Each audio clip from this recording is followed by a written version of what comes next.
This is video reporting of Group 8 in English 1. Model auxiliary. Expectation and should. Should can be used to express advisability and should use indicate a cultural expectation or norm of behavior. For example, I should see a doctor. In this example, if I tell you to see a doctor, I am giving you an advice or advisability. Should means it's a good or better to see a doctor. Number two, the front desk clerk should give us a discount. In this example, the advice says that the front desk clerk give us a discount. And in number three, we should try to lose weight.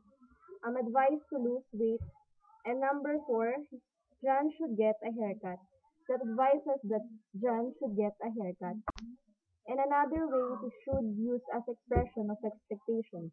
For example, number one, they have been working hard. Number two, are you ready? The train should be here soon. In this example, it expresses that the people should be ready because the train should be soon. And in number three, she should have finished her work now. Expect that she should have finished her work now.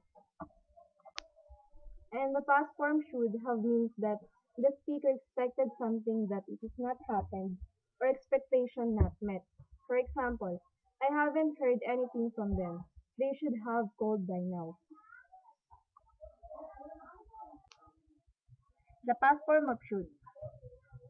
By using this past form of should, you just simply add have plus the past participle or the rule of this, which is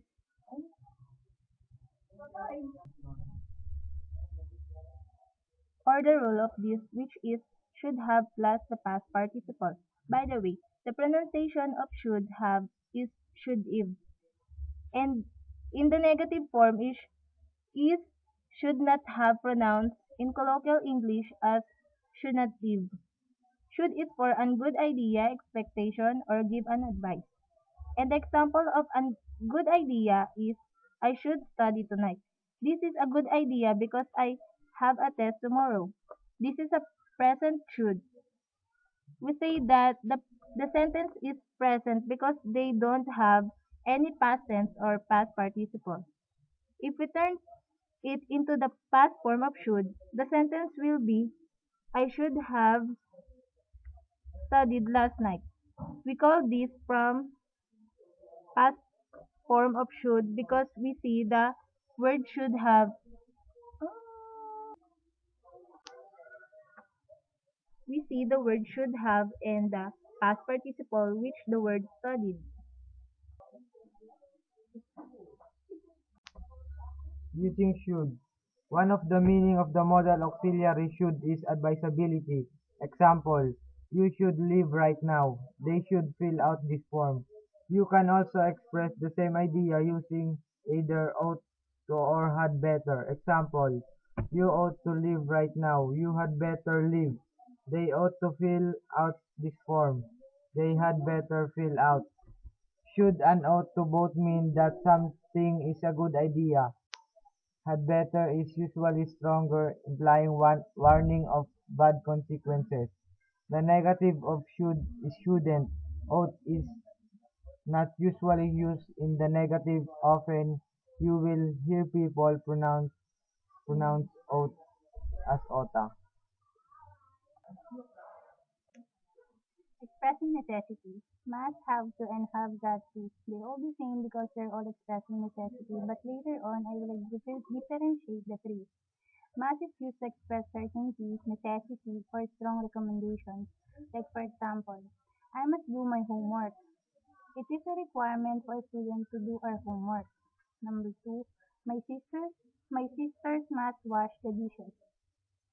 It's expressing a command from her mother. Number three, we must ask Frank. It is also a command from someone. They must make their bed. It is a requirement to do it or else becomes messy.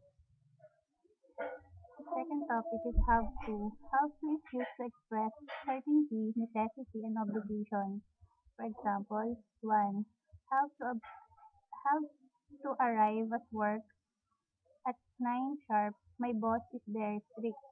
Number two, we have to give him our answer today or lose out on the contract. You have to pass your exam or the university will not accept you. Number four, I have to send the report to head office every week. All examples is used to express an obligation, and as you can see, all the consequences is put in a second sentence with each example. Third topic is have got to. Have got to is used to express also a necessity and an obligation. For example, 1. People have got to be on time if they want to get a seat in the crowded theater. Or you have got to be there on time tonight if you want to get a seat in the crowded theater. But the difference between have to and have got to is that have to is an obligation that you have no choice but to do it, while have got to is an obligation that having a choice to either to do it or not. Using may or might. Two other important modal verbs are may and might. The two are used interchangeably in standard American English to express probability and possibility. Example, you may be wrong and you might be wrong. The teacher may be late. The teacher might be late. May and might plus have plus past participle. The past form is expressed as follows modal may and might plus have plus past participle. Example, I may or might have left my glasses in the classroom. Must can also be used to express probability. Example, the plane must be leaving now.